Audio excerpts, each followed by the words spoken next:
Welcome students of class 9th. Today we will recite the fourth poem from Beehive book The Lake Isle of Innisfree, which is written by W.B. Yeats. In this poem, first we will talk about the theme of the poem. The poet dreams of escaping from the busy streets of London, and he remembers Innisfree as a perfect little island that fulfilled all his needs.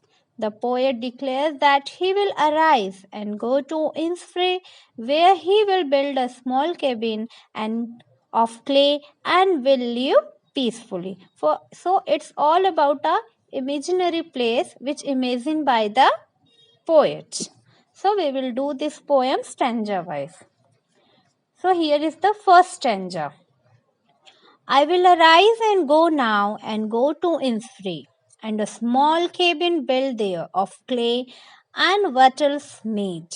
9 bin rows will I have there, a hive for the honey bee, and live alone in the bee-loud clade.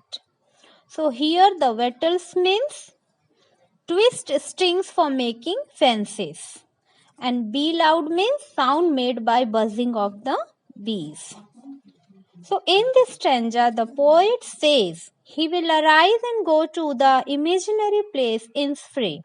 He will build a small cabin there made up of clay and wattles. He wishes to have 9 rows of beans plants. He will also keep a hive, a home of honey bees. The poet will live alone in glade with the sounds of bees.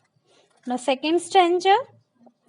And I shall have some peace there, for peace comes dropping slow, dropping from the veils of the morning, to where the cricket sings, their midnights all a glimmer, and a noon a purple glow, and evenings full of the linnet's wings.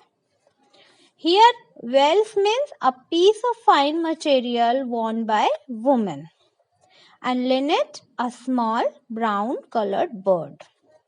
So, in the second stanza, the poet will have some peace at the island. The peace will uncover itself slowly in morning. The cricket insect will sing in morning. The night will be shining. The noon will glow like purple color. The evening will be full of wings of linnet. The poet is expecting the linnet birds will be flying all around in evening itself. Now the last stanza. I will arise and go now for always, night and day.